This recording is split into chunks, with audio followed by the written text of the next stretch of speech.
ओम शांति। 13 मार्च 2025 प्रातः मुरली ओम शांति बाप दादा मधुबन। सुनते हैं आज की साकार मुरली। आज शिव बाबा बोले, मीठे बच्चे, पद का आधार पढ़ाई है। पद का आधार पढ़ाई। जो पुराने भक्त होंगे वह अच्छा पढ़ेंगे और पद भी अच्छा पाएंगे। आज शिव बाबा ने बच्चों को बताया कि बच्चे देखो, पद का जो आधार है, पद माना फर्स्ट नंबर, जो बाबा कहते हैं नर से नारायण, नारी से लक्ष्मी बनना, सबसे सुप्रीम पद।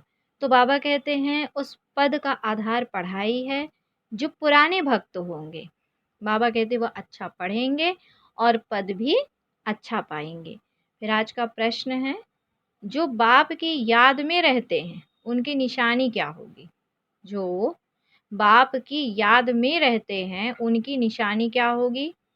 उत्तर है, याद में रहने वालों में अच्छे गुण होंगे। याद में रहने वालों में अच्छे गुण होंगे, वह पवित्र होते जाएंगे, रॉयल्टी आती जाएगी, आपस में मीठा छीरखंड होकर रहेंगे, दूसरों को ना देख स्वयं को देखेंगे। उनकी बुद्धि में रहता, जो करेगा वह पाएगा। क्या कहा शिव बाबा ने? कि उनकी बुद्धि में रहता, जो करेगा वह पाएगा, इसलिए वो दूसरों को ना देख स्वयं को देखेंगे। अच्छा, ओम शांति। ओम शांति। बच्चों को समझाया गया है कि यह भारत का जो आदि सनातन देवी देवता धर्म है, उसका शास्त्र है गीता। यह गीता किसने गाई, यह कोई नहीं जानते। यह ज्ञान की बातें हैं। बाकी यह होली आदि कोई अपना त्योहार है नहीं। यह सब है भक्ति मार्ग के त्योहार। त्योहार है तो सिर्फ एक त्रिमूर्ति शिव जयंती बस। बाबा ने आज कहा कि जो त्योहार आदि होली है, ये अपना त्योहार नहीं है, यह सब है भक्ति मार्ग के त्योहार। हाँ, त्योहार है तो सिर्फ एक ही है। कौन सा? त्रिमूर्ति शिव जयंती बस।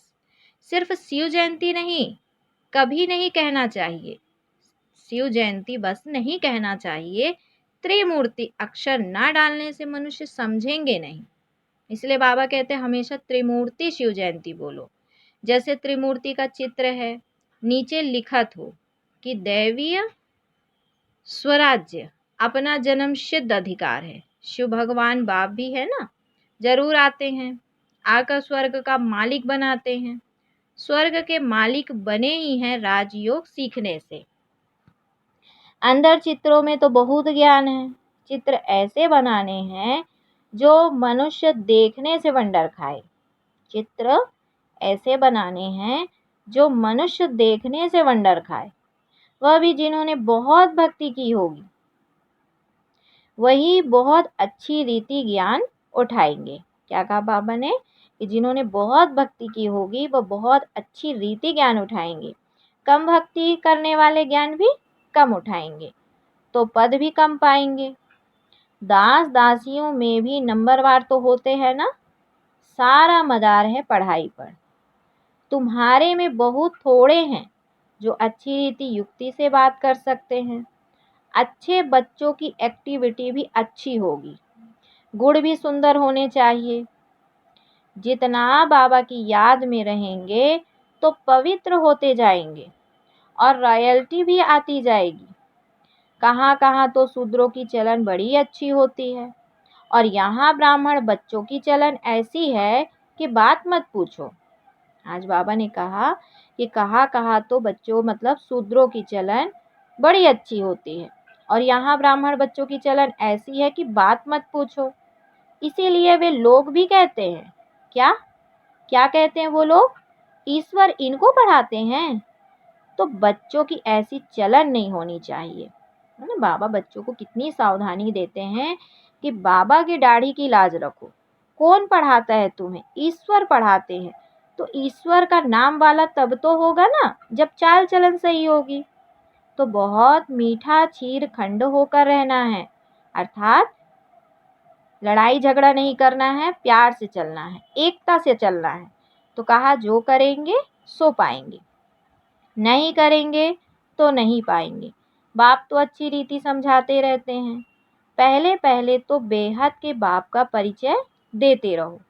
त्रिमूर्ति का चित्र तो बड़ा अच्छा है, स्वर्ग और नर्क भी दोनों तरफ है, गोले में भी क्लियर है। कोई भी धर्म वाले को इस गोले पर व झाड़ पर तुम समझा सकते हो। इस किताब से तुम स्वर्ग नई दुनिया में तो आ नहीं सकेंगे। क्या कहा बाबा ने कि इस हिसाब से तुम स्वर्ग नई दुनिया में तो आ नहीं सकेंगे। जो सबसे ऊंचा धर्म था, कौन सा? आदि सनातन देवी देवता धर्म, तो सबसे साहूकार थे, वही सबसे गरीब बने। जो सबसे पहले पहले थे, संख्या भी उनकी जास्ती होनी चाहिए। परंतु बाबा ने कहा हिंदू लोग बहुत और धर्मों में कन्वर्ट हो गए हैं। अपने धर्म को ना जानने के कारण और धर्मों में चले गए हैं, या तो हिंदू धर्म कह देते हैं, अपने धर्म को भी नहीं समझते।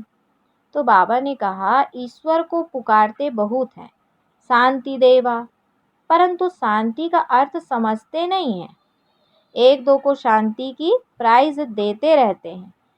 तो यहाँ तुम विश्व में शांति स्थापन करने के निमित्त बने हुए बच्चों को बाप विश्व की राजाई प्राइज में देते हैं। यह इनाम भी नंबरवार पुरुषार्थ अनुसार मिलता है। देने वाला है भगवान बाप। इनाम कितना बड़ा है, सूर्यवंशी विश्व की राजाई। अभी तुम बच्चों की बुद्धि में सारे वर्ड की हिस्ट्री, ज्योग्राफी, वर्ण आदि सब है। विश्व की राजाई लेनी है तो कुछ मेहनत भी करनी चाहिए। तो बाबा कहते पॉइंट तो बहुत सहज है। टीचर जो काम देते हैं वह करके दिखाना चाहिए। टीचर जो काम देते हैं वह करके दिखाना चाहिए। तो बाबा देखे कि किसमें पूरा ज्ञान है।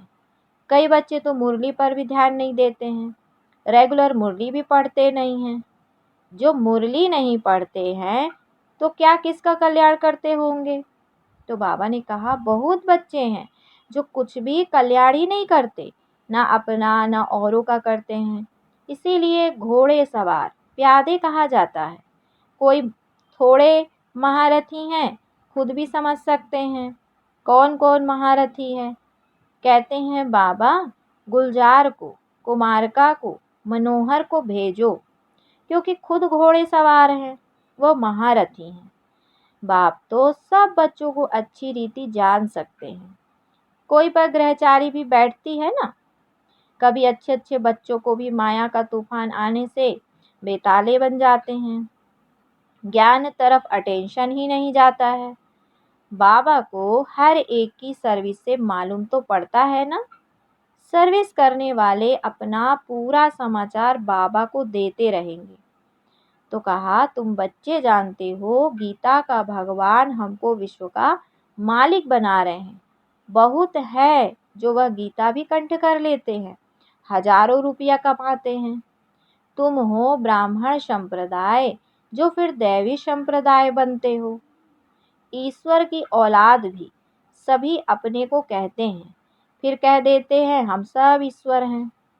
जिसको जो आता है वह बोलते रहते हैं। तो बाबा ने कहा कि भक्ति मार्ग में मनुष्यों की हालत कैसी हो गई है, यह दुनिया ही आयरन एजेड पतित है। इस चित्र से बहुत अच्छी रीति समझा सकेंगे। साथ में दैवी गुण भी चाहिए, अंदर बाहर सच्चाई चाहिए। आत्मा ही झूठी बनी है, उनको फिर सच्चा बाप सच्चा बनाते हैं। तो बाप ही आकर स्वर्ग का मालिक बनाते हैं, दैवी गुण धारण कराते हैं। तुम बच्चे जानते हो हम ऐसे लक्ष्मी नारायण गुणवान बन रहे हैं। अपनी जांच करते रहो, हमारे में कोई आसुरी गुण तो नहीं है। चलते चलते माया का थप्पड़ ऐसा लगता है जो ढेर हो गिर पड़ते हैं। बाबा कहते हैं कि माया का थप्पड़ ऐसा लगता है जो ढेर हो गिर पड़ते हैं। तुम्हारे लिए ज्ञान और विज्ञान ही होली धूरिया है। वो लोग भी होली और धूरिया मनाते हैं, लेकिन उसका अर्थ क्या है यह भी कोई नहीं जानते। वास्तव में यह ज्ञान और विज्ञान है। जिससे तुम अपने को बहुत ऊंचा बनाते हो। वह तो क्या क्या करते हैं, धूल डालते हैं, क्योंकि यह है रौरव नर्क। नई दुनिया की स्थापना और पुरानी दुनिया के विनाश का कर्तव्य चल रहा है। तुम ईश्वरीय संतान को भी माया एकदम घूसा ऐसा लगा देती है जो जोर से दुबन में गिर पड़ते हैं। फिर उनसे निकलना बड़ा मुश्किल होता है। इसमें फिर आशीर्वाद आदि की कोई बात ही नहीं रहती। फिर इस तरफ मुश्किल चढ़ सकते हैं। इसीलिए बड़ी खबरदारी चाहिए। माया के वार से बचने के लिए कभी देह अभिमान में मत फंसो। क्या कहते शिव बाबा कि माया के वार से बचने के लिए कभी देह अभिमान में मत फंसो। सदा खबरदार। सब भाई बहन हैं। बाबा ने जो सिखाया है वही बहनें सिखाती हैं। बलिहार बाप की है, ना कि बहनों की। ब्रह्मा की भी बलिहारी नहीं। क्या कहते शिव बाबा कि ब्रह्मा की भी बलिहारी नहीं। यह भी पुरुषार्थ से सीखे हैं। कौन? ब्रह्मा बाबा। तो पुरुषार्थ अच्छा किया है, गोया अपना कल्याण किया है। हमको भी सिखलाते हैं तो हम अपना कल्याण करें। तो आज होली है। बाबा कहते आज होली है। अब होली का ज्ञान भी सुनाते रहते हैं। ज्ञान और विज्ञान। पढ़ाई को नॉलेज कहा जाता है।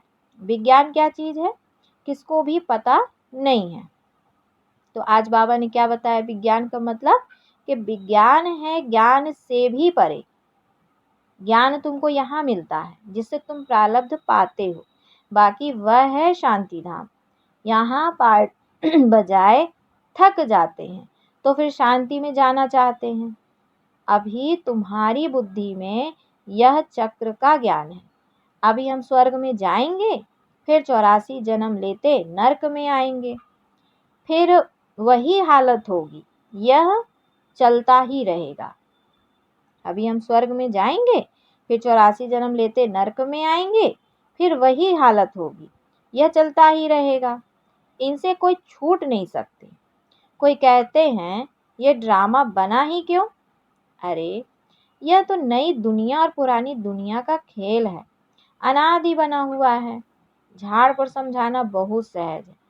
सबसे पहली मुख्य बात है बाप को याद करो तो पावन बन जाएंगे।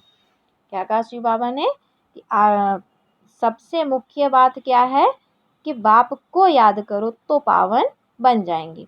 आगे चल मालूम पड़ता जाएगा कौन कौन इस कुल के हैं जो और धर्मों में कन्वर्ट हो गए हैं। वह भी निकलते जाएंगे। जब सभी आएंगे तो मनुष्य वंडर खाएंगे। सबको यही कहना है कि देह अभिमान छोड़ देही अभिमानी बनो। तुम्हारे लिए पढ़ाई ही बड़ा त्योहार है जिससे तुम्हारी कितनी कमाई होती है। वो लोग तो इन त्योहारों को मनाने में कितने पैसे आदि बर्बाद करते हैं। कितना झगड़ा आदि होता है। पंचायती राज्य में कितने झगड़े ही झगड़े हैं। किसको रिश्वत देकर भी मरवाने की कोशिश करते हैं। ऐसे बहुत मिसाल होते रहते हैं। बच्चे जानते हैं सतयुग में कोई उपद्रव होता ही नहीं। रावण राज्य में बहुत उपद्रव है। अभी तो तमो प्रधान है ना। एक दो में मत ना मिलने के कारण इतना झगड़ा है। इसीलिए बाप समझाते रहते हैं इस पुरानी दुनिया को भूल अकेले बन जाओ। घर को याद करो, अपने सुख धाम को याद करो। किससे जास्ती बात भी नहीं करो, नहीं तो नुकसान हो जाता है।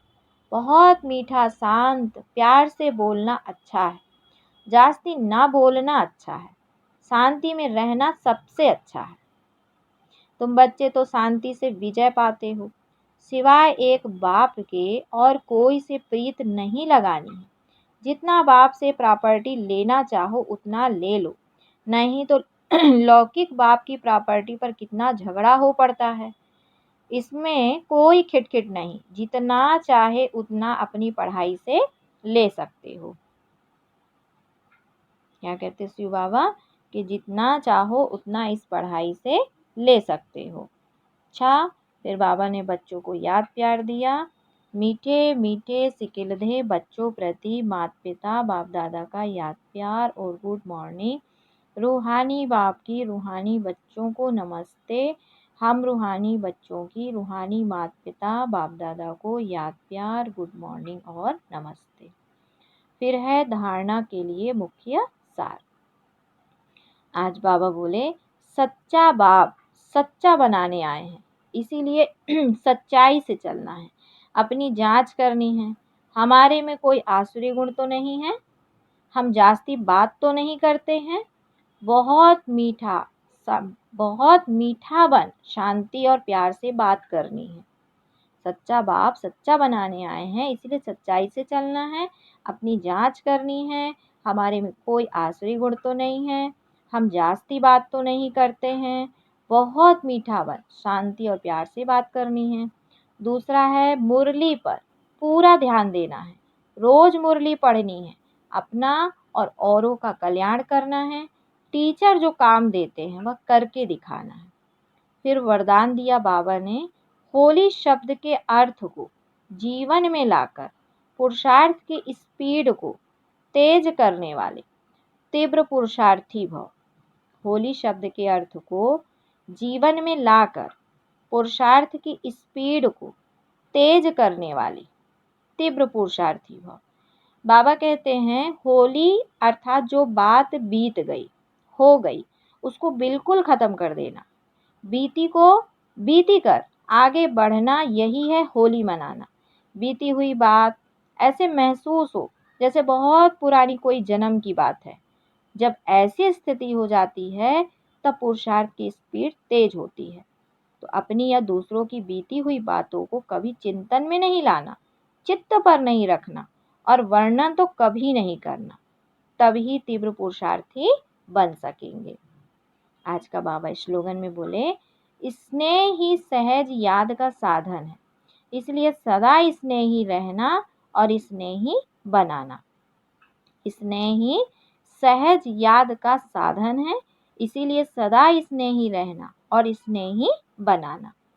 मातेश्वरी जी के अनमोल महावाक्य।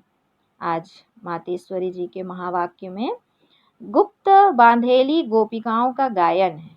बिन देखे प्यार करूं, घर बैठे याद करूं।